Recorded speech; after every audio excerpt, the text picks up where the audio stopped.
Goeiedag liewe gemeente, hartlik welkom by ons erediens vandag. Ons het in die afgelope 2 weke op die midweekreekse, het ons gesels oor die tema dankbaarheid. En hoe sê ons dankie? Wel, vandag sê ons die belangrikste moet eerste wees. Die belangrikste moet heel bo wees.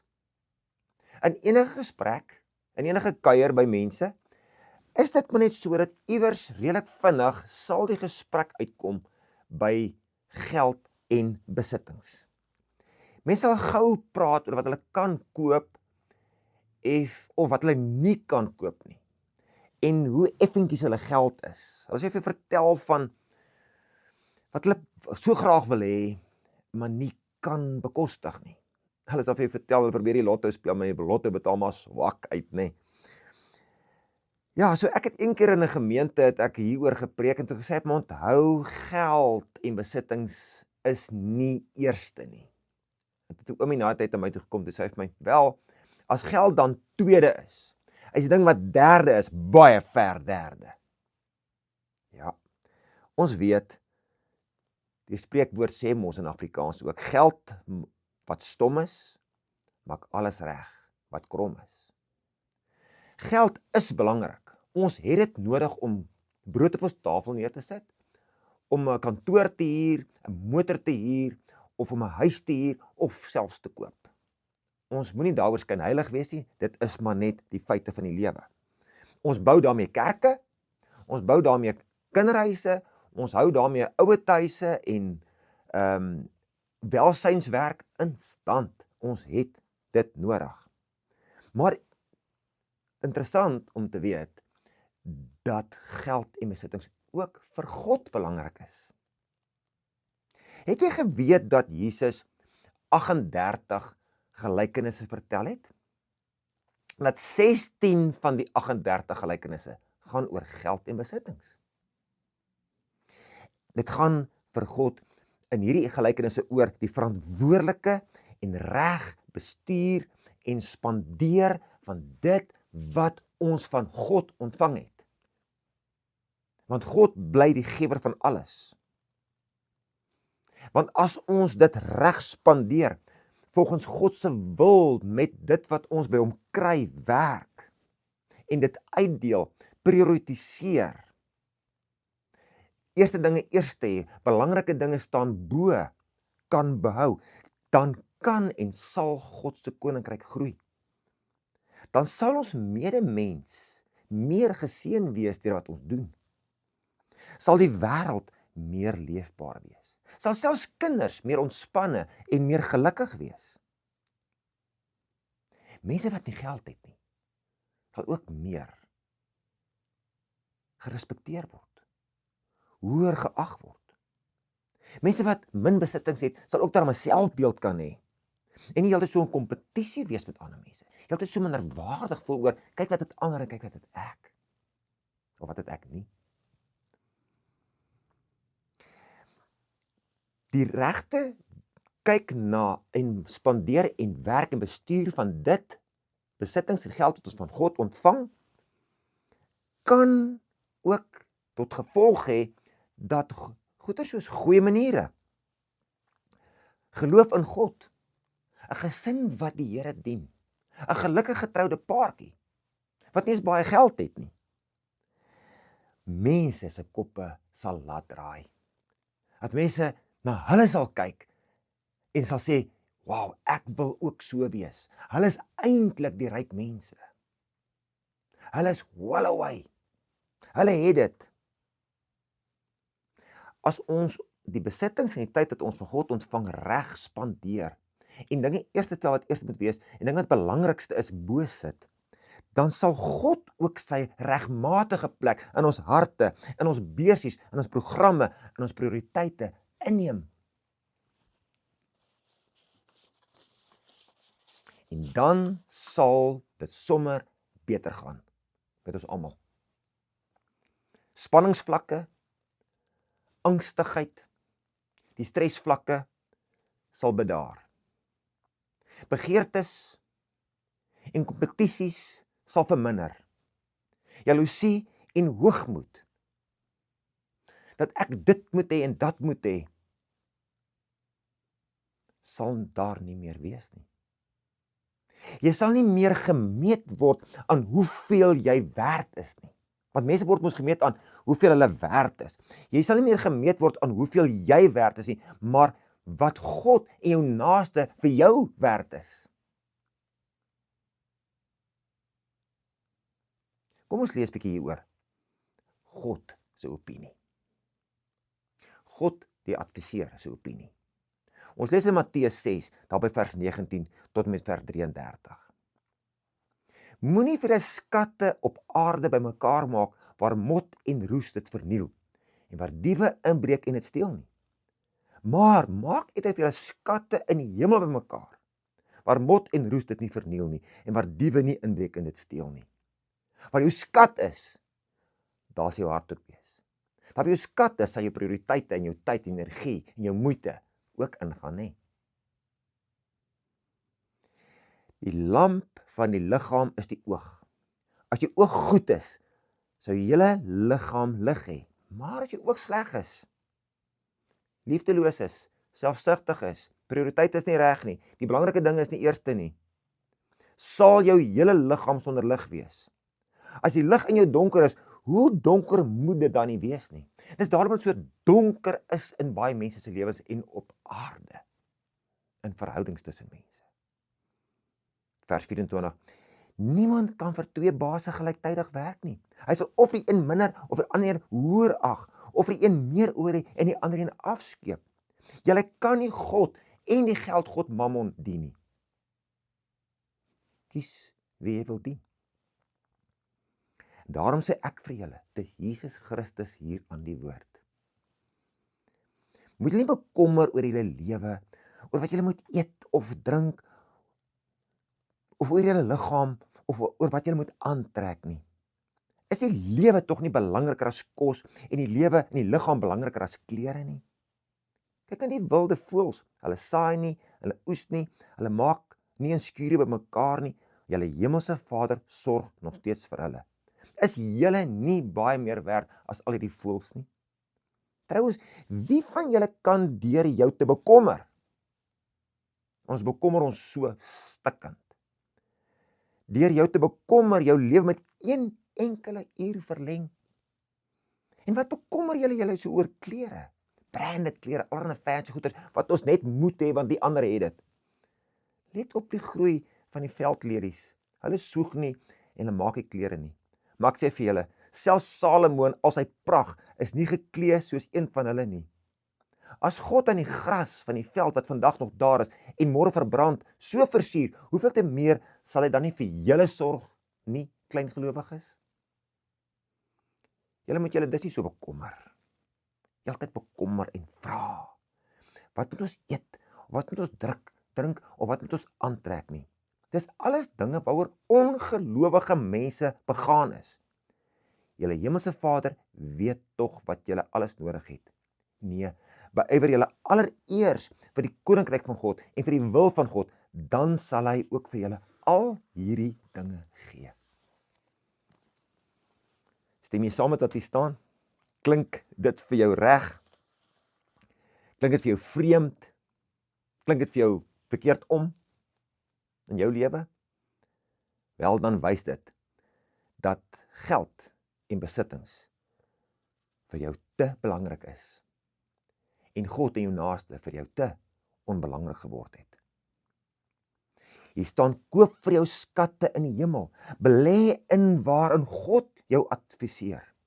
Die return on investment sal jy nie op aarde kry nie. Beywer jou eerste vir die koninkryk van God, staan hier. Beywer jou eers vir die wil van God, staan hier by vers 33. Dan sal julle ook hierdie ander dinge by God kry.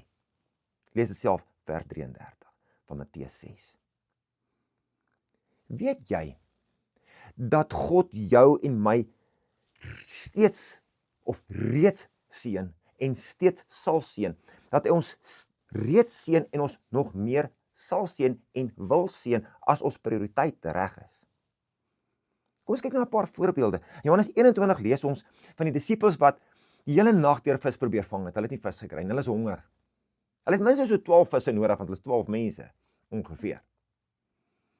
En dan kom Jesus die oggend naby hulle aan en vra vir hulle, het julle iets gevang? Sê nee, ons het niks gevang nie, niks om te eet. Dan sê hy, gooi in die regterkant van die skei in. En so vang hulle eensklaps 153 visse. Hulle het net 12 nodig gehad, maar God gee vir hulle 153 vis. In Johannes 6 lees ons van die klein seentjie wat met 5 garsbroodjies en 2 vissies na Jesus toe kom en dit vir hom gee.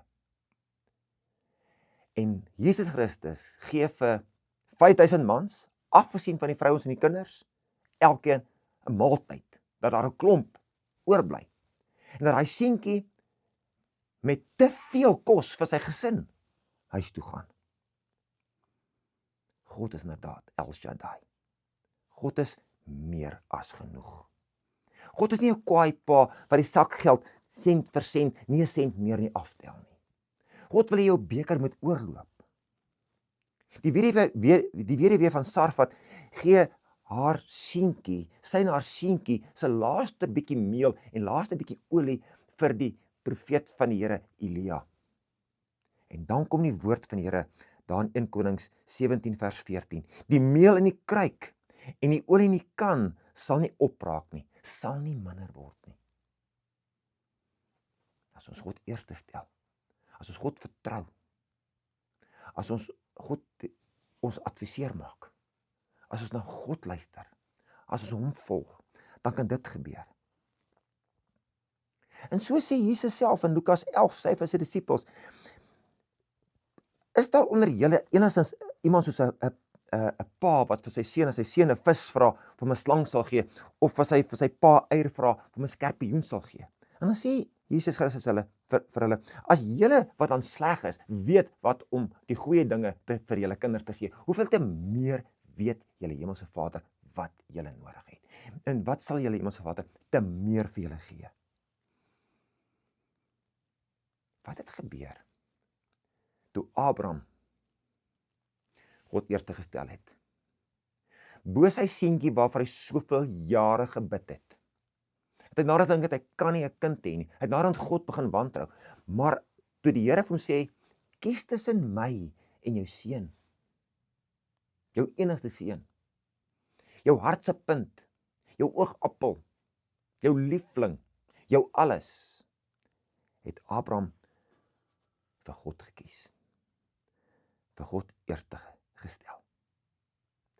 En die geskiedenis ken ons. Abraham het hierdie naam gekry. Nie oor sy besittings nie, maar hy het hierdie naam gekry as die vader van die gelowiges. Hy is die vader van jou en my. So lees ons die gevolge as ons die Here aanbid of die Here nie aanbid nie. Die Here belangrikste ag of nie die belangrikste ag nie. 3000 Israeliete is dood in die woestyn, ons het verlede keer gesê, of iewers in die midweekreekse. 3000 mense in die woestyn dood toe die goue kalf aanbid het in plaas van God. Maar 3000 mense se lewens en siele is vir ewig gered op Pinksterdag toe hulle God aanbid het. Toe hulle God eerste gestel het. Pas op vir die goue kalwers in jou lewe. Pas op vir die onnodige top range modelle karre. Pas op vir die branded klere. Pas op vir die must-haves. Pas op dat dit wat jou oog en jou hart van El Shaddai, van die God, die Almagtige, die Gewer, die Voeder, die Trooster af wegvat. Wie of wat staan vir jou eerste in jou lewe? Wie of wat is vir jou die belangrikste? Ek wil afsluit met 'n voorbeeld. Of 2. Die een is 'n hedendaagse voorbeeld. Ek het onlangs 'n paartjie in huwelik bevestig. En die man is 'n landbouer. Hy is 'n familie boer al vir jare.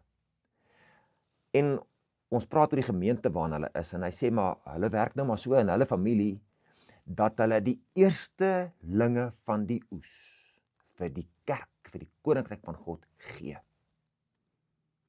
Hulle het 1 jaar toe dit baie sleg met hulle finansiëel gegaan het, en hulle het 'n baie swak oes verwag, het hulle dit nie gedoen nie. Hulle het gedink, hulle moet maar eers net bietjie laer trek om hulle self en kyk dat hulle die brood op die tafel neer kan sit, dat hulle net al die verpligtinge kan nakom. En dit was hulle slegste jaar ooit. God eerste. Eerstelinge eerste.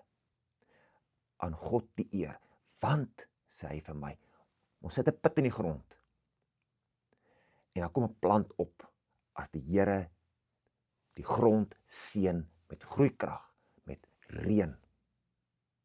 Want een put kan 2 stronke maak, en uit 2 koppe uit, kom daar ongeveer 1000 tot 2000 mieliputte van een put af. So teenoor wie moet ons dankbaar wees? Wie moet ons vertrou? Vir wie moet die erkenning kry? Ons? Ander mense? Ons wat goeie boere is? Alle eer aan God. Daarom gaan die eersteling van die oes gaan vir die koninkryk van God. Ons het die hele reeks begin met die uitdagende teks van Maleagi 3, waar God vir die gemeente sê, julle eer my nie. En dan vra hulle, maar waarin eer ons u nie, Here nie? Waarin gee ons nie aan u erkenning wat u toekom nie? Toe sê hy, omdat julle vir my blinde, lam, siek diere offer. Nie die eerste en beste mooi bul nie, maar die swakste en die laaste wat ons nie wil hê nie, wat ons op 'n veiling nie sal verkoop nie. Dit gee ons maar vir die offer. Gee ons maar vir die Here. En dan sê hy, toets my as jy die 10de na die voorraadkamer bring, of ek nie vir jou reën sal gee meer as wat jy nodig het nie. Toets my. Kom ons toets die Here nie.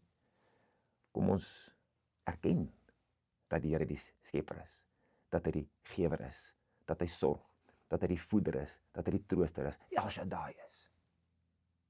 Kom ons erken dit, ook in hoe ons geld en besittings en goed, en tyd en energie en prioriteite bestuur. Is God eerste? Is God die belangrikste? En my naaste? Wat ek liever moet hê as myself, of minstens so lief moet hê soos myself? Of is God te my naaste hier onder iewers? Dan kan ons nie seën verwag nie. Dan gaan die wêreld ook 'n plek wees wat ons nie lekker wil bly nie. Dan gaan hy maar lyk en bly lyk en agteruit gaan, soos dit maar deesdae gebeur. Mag die Here vir jou seën in jou nadenke en jou gebed hieroor. Kom ons bid saam. Here, ons erken U as die gewer van alles. Ons erken U as die een wat eerste moet staan in ons lewens. Dat U vir ons absoluut alles gee wat ons nodig het vir tyd en ewigheid. U gee vir ons gesondheid, U gee vir ons verstand, U gee vir ons die vermoë om te werk, U gee vir ons kwalifikasies. U laat vir ons telefone lei en daar's besigheid. En ons kan 'n geldjie verdien, ons kan besittings koop. Here, alle eer aan U daarvoor. En ons bid dat U vir ons sal seën, dat ons prioriteite so sal hê, dat U eerste sal staan, dat U die belangrikste ons lewens sal wees, want U is die gewer van alles. Ons erken dit vandag. En ons bid dat U vir ons sal seën, om aan U die erkenning te gee, wat U verdien, sodat U koninkryk op aarde kan groei en kan sterk wees. En die aarde 'n plek kan wees, in terme van menslikheid, medemenslikheid, liefdesdiens, wat U daarmee bedoel het, ook toe U die kerk uitgedink het. Ons bid dit in Christus se naam. Amen. Seën vir jou, ons praat weer, totsiens.